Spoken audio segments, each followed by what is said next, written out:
Morning student, and today is the next topic of chapter 3 electrochemistry, electrochemical cell. And previous turn we would discuss about the electrochemistry and electrolytes and redox reaction. And the today topic is the electrochemical cell. And first of all, the electrochemical cells are used in our remote and wall watch, wristwatch, and many other electrical appliances. तो student अगर हम electrochemical cell की बात करें, इनका एक हमारी life में बड़ा यूज है। अगर हम देखें, हमारे रिस्ट वॉच जो होती है उसका सेल हो गया, हमारे रिमोट के सेल हो गए, और इसके अलावा भी बहुत सारे छोटे छोटे इलेक्ट्रिकल एप्लियंसेस होते हैं जो कि यूज होते हैं, वो सब हमारे इलेक्ट्रोकेमिकल सेल से बनते हैं। And it is the primary cell because it can not be charge again and again. इसको हम चार्ज नहीं कर सकते, इस वजह से हमारे प्राइमरी सेल भी वो कहा जाता है इसे, क्योंकि इनका जो इलेक्ट्रोड होता है, इनका जो इलेक्ट्रोड पोटेंशियल होता है इसमें फिक्स होता है, वोल्ट फिक्स होता है, 1.1 वोल्ट ये जनरेट करते हैं। तो उस केस में क्या होता है, इसमें धीरे धीरे इनका वोल्ट या इनके इलेक्ट्रॉन्स धीरे धीरे लूज होने कम होने लगते हैं, जिससे कि क्या होता है, ये आफ्टर सम टाइम डेड हो जाते हैं। But in the talk about the electrolytic cell like the inverter batteries, lead storage batteries, this is the charge again and again, and this is the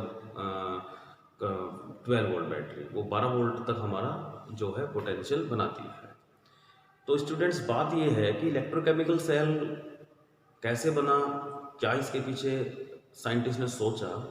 तो उन्होंने देखा एक प्रैक्टिकल के through कि अगर हम एक सॉल्यूशन ले जिंक सल्फेट का, we take the solution of zinc sulphate of 1 molarity and temperature 298 kelvin, and in zinc sulfate solution dip the zinc rod।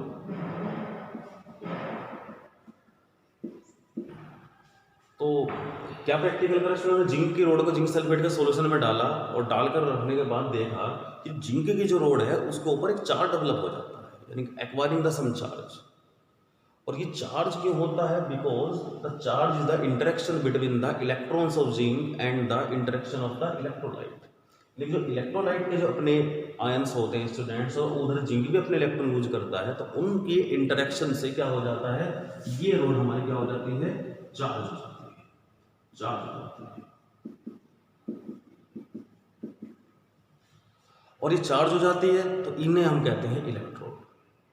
अब student, all the concept based on the redox reaction, क्योंकि zinc अपने electron lose कर रहा है और electrolyte जो zinc sulphate है वो इलेक्ट्रॉन एक्सेप्ट कर रहा है, नहीं क्या इक्वेशन बनेगी, रिडॉक्स रिएक्शन। तो इलेक्ट्रॉनों के इस इंटरेक्शन से क्या होगा, हमारा एक रोड चार्ज होगा। और साथ साथ एक और बात देखेंगे कि वहां से एनर्जी भी रिलीज हुई है। अब इस एनर्जी को, इस रिलीज एनर्जी को हम किस तरह से यूज कर सकते हैं, उसको सोचते हुए ही हमारा इलेक्ट्रोकेमिकल सेल बनाया गया है। तो इसमें यहाँ पर दो खास बात है इलेक्ट्रोड की। तो electrode are two types, anode and cathode.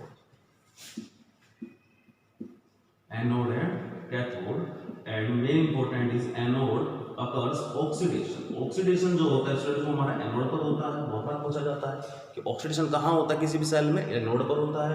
And cathode reduction करता है, यानी कि जितने भी हमारे इलेक्ट्रॉन लूज होंगे वो कहाँ से स्टूडेंट, एनोड से होकर किधर जाएंगे, कैथोड पर। यानी कि this is the negative and this is the positive. तो इस तरह से हमारे इलेक्ट्रोड्स बन जाते हैं स्टूडेंट्स। ये तो नॉर्मल इलेक्ट्रोड है। एक आता है हमारा स्टैंडर्ड इलेक्ट्रोड पोटेंशियल। पोटेंशियल यानी कि पॉजिटिव नेगेटिव के बीच में जो पोटेंशियल डेवलप हो रही है। तो नॉर्मल इलेक्ट्रोड पोटेंशियल हमारा होता है ई सेल हो जाता है, स्टैंडर्ड होता है ई डॉट सेल हो जाता है। इसका भी आगे फॉर्मूले में डिस्कस करेंगे। तो फिलहाल हम समझते हैं कि electrode are of two types, anode and cathode. Anode occurs oxidation, cathode occurs reduction. This is the negative, this is the positive and carry the redox reaction. तो इस तरह अगर हम जनरली इलेक्ट्रोकेमिकल सेल के पूरे सेटअप की बात करते हैं, देखते हैं, तो हम देखते हैं, हमने एक बीकर लिया and contains the zinc sulphate solution 1 mole and dip the zinc road.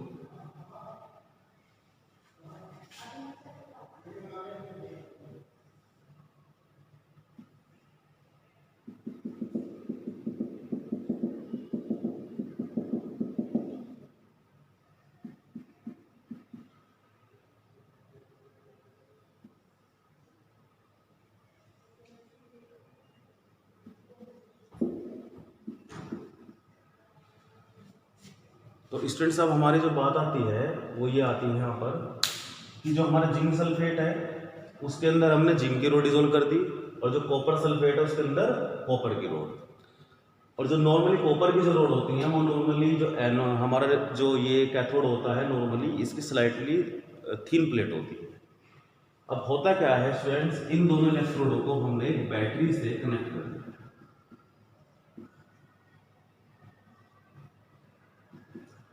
अब बैटरी से कनेक्ट करा तो एक्स्ट्रा पोटेंशियल हम डेवलप कर रहे हैं इसके ऊपर।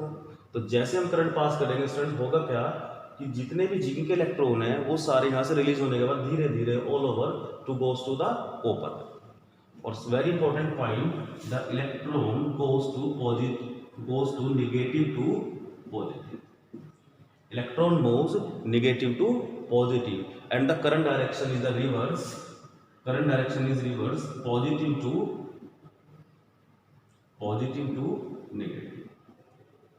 लेकिन इसमें होता क्या है, जो हमारे इलेक्ट्रॉन रिलीज होते हैं उनकी डायरेक्शन हमेशा रहती है नेगेटिव टू पॉजिटिव, और जो हमारा करंट की डायरेक्शन होती है स्टूडेंट्स वो हमेशा रहती है हमारी पॉजिटिव टू नेगेटिव। ये हमेशा क्या होते हैं, अपोजिट डायरेक्शन होते हैं। Flow of current and direction of current are opposite.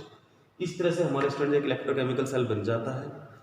कल हम इसमें बात करेंगे कि सॉल्ट ब्रिज का क्या फंक्शन रहता है किसी भी इलेक्ट्रोकेमिकल सेल में, सॉल्ट ब्रिज कैसे फंक्शन करता है, अगर एक्स्ट्रा आयंस आ जाए तो क्या होगा, अगर हम एक्स्ट्रा पोटेंशियल लगा दें तो सेल कैसे चेंज हो जाएगा। तो कल इसके बारे में डिस्कशन करेंगे स्टूडेंट्स। ओके।